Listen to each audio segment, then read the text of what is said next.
Hello everyone, एक बार फिर से आप सभी का स्वागत है लक्ष्य ऑफिशियल पर।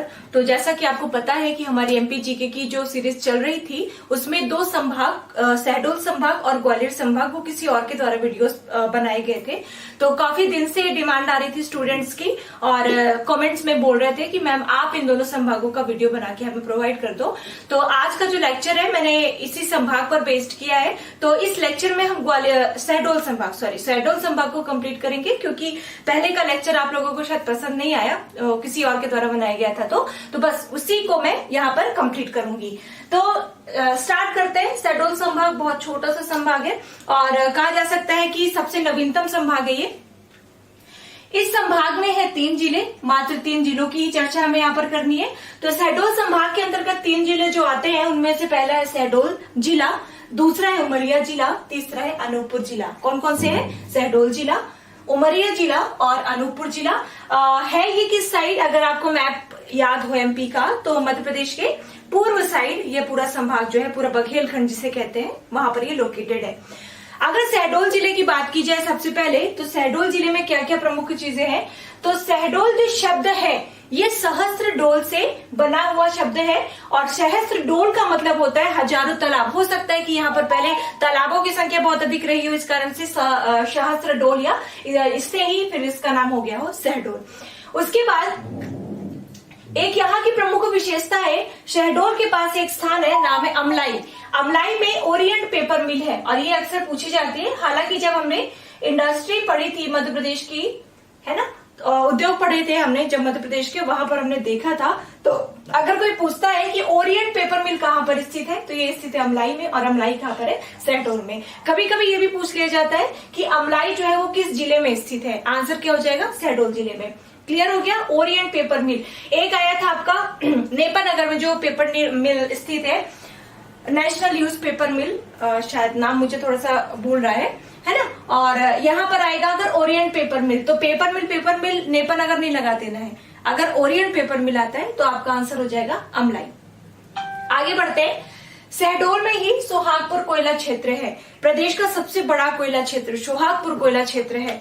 और ये सोहागपुर स्थित कहाँ पर है? ये सोहागपुर है शहडोल में। कभी कभी ये पूछा जाता है कि मध्य प्रदेश का या मध्य प्रदेश में सर्वाधिक कोयला किस क्षेत्र से जाता है या किस क्षेत्र का योगदान है सबसे ज्यादा मध्य प्रदेश के कोयला उत्पादन में, तो ये है सोहागपुर कोयला क्षेत्र का।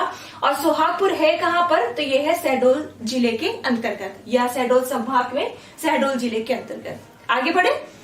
अगला है बाणसागर परियोजना।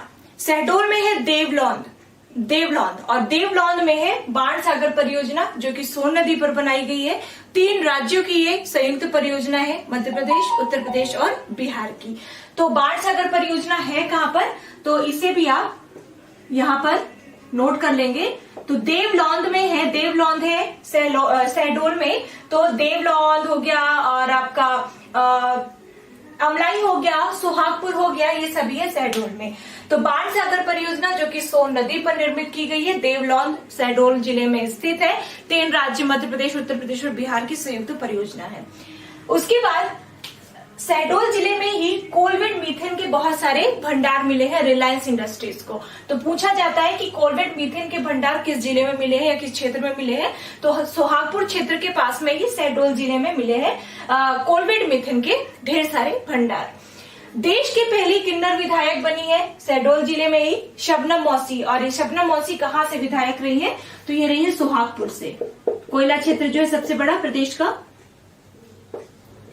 सोहागपुर। अच्छा, सोच रहे होंगे आप लोग कि मैम फिर सिंगरौली पैटर्न का नाम क्यों आता है कोयला क्षेत्र में?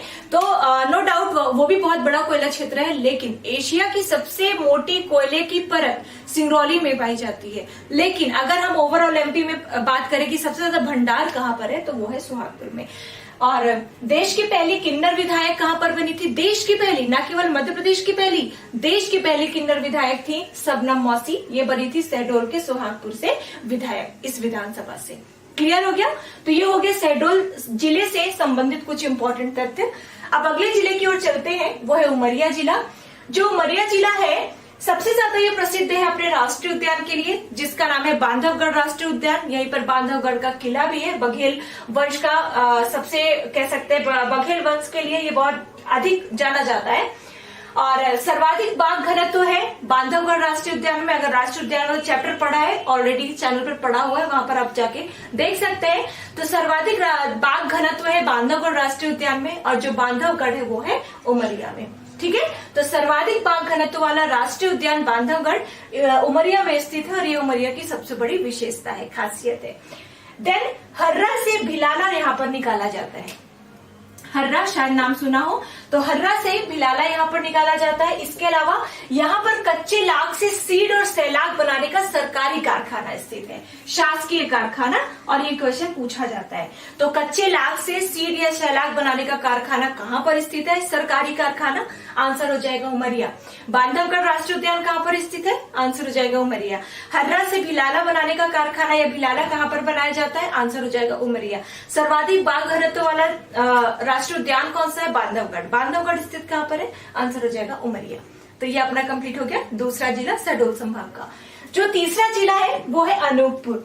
यूं तो देखा जाए तो काफी छोटा है, लेकिन छोटा होने के अलावा इसकी बहुत सारी विशेषताएं हैं, बहुत सारी खासियत है। सबसे खास विशेषता मध्य प्रदेश की जीवन रेखा, मध्य प्रदेश की जीवन दायिनी रेखा नर्मदा नदी अनूपपुर जिले से ही निकलती है, तो इसकी सबसे बड़ी विशेषता है। और इसी कारण से इसे पवित्र नगर भी घोषित किया गया है मध्य प्रदेश का।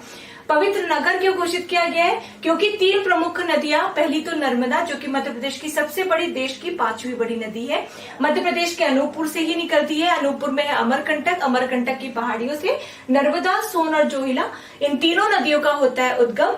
सोन नदी भी अमरकंटक से ही निकलती है जो कि अनूपपुर में ही है, और सोन नदी पर ही बना था, आपको याद हो अगर तो, बाणसागर डैम देवलौंद में जो कि शहडोल में स्थित है। और लेकिन निकलती कहाँ है? उद्गम कहाँ पर है? तो उद्गम है इसका अमरकंटक में। यहाँ पर लिख सकते हैं अमरकंटक की पहाड़ियों से निकलती है। और ये किस जिले के अंतर्गत आता है? तो ये आता है अनूपपुर जिले के अंतर्गत। और एक ही पहाड़ी है, एक ही पहाड़ी से 3 नदियां मुख्य रूप से निकलती है। एक है नर्मदा, दूसरी है सोन और तीसरी है जोइला। नर्मदा नदी मध्य प्रदेश के पूर्वी भाग से निकल करके पश्चिम की ओर बहने लगती है, और ये जबलपुर से होते हुए ये आगे फिर महाराष्ट्र गुजरात में चली जाती है और खंबाती खाड़ी में गिर जाती है। जबकि सोन नदी जो है वो निकलकर उत्तर पूर्व की ओर प्रवाहित होने लगती है। जोइला नदी भी उत्तर की ओर प्रवाहित होती है और आगे चल के कुछ दूर ही सोन नदी में मिल जाती है। और सोन नदी ऊपर जाकर के बिहार पहुंचती है, बिहार में पटना के पास ये गंगा नदी से मिल जाती है। इस तरह से जो नर्मदा है वो किसी भी नदी की सहायक नदी नहीं है, बल्कि जो सोन नदी है वो गंगा नदी की प्रमुख सहायक नदी मानी जाती है। तो इन 3 प्रमुख नदियों के उद्गम के कारण अनूपपुर या अमरकंटक जो कि अनूपपुर में है, इसे पवित्र नगर भी घोषित किया गया है। पहली विशेषता, बहुत ही प्रमुख विशेषता। और अमरकंटक में न केवल इन 3 नदियों का उद्गम है, बल्कि कई सारे दर्शनीय स्थल है, सोन मुंडा, माई की बगिया और भी कई सारे स्थल है। बताना चाहूंगी आपको, माई का हाथी, भृगु ऋषि की गुफा यहाँ पर स्थित है, नवग्रह मंदिर यहाँ पर स्थित है, और कबीर चौरा यहाँ पर जलेश्वर मंदिर, जलेश्वर महादेव मंदिर यहाँ पर देखने को मिलते हैं, काफी प्रसिद्ध है। देन मध्य प्रदेश में अगर बॉक्साइट देखा जाए तो बॉक्साइट जो खनिज है उसका खनन होता है यहीं से, इसी क्षेत्र से।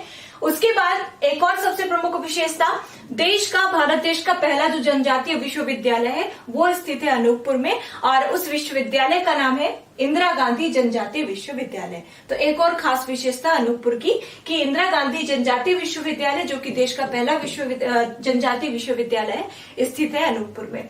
उसके बाद यहाँ पर जैन धर्म का महाकुंभ भी आयोजित हो चुका है ना, इस कारण से ये काफी प्रसिद्ध है।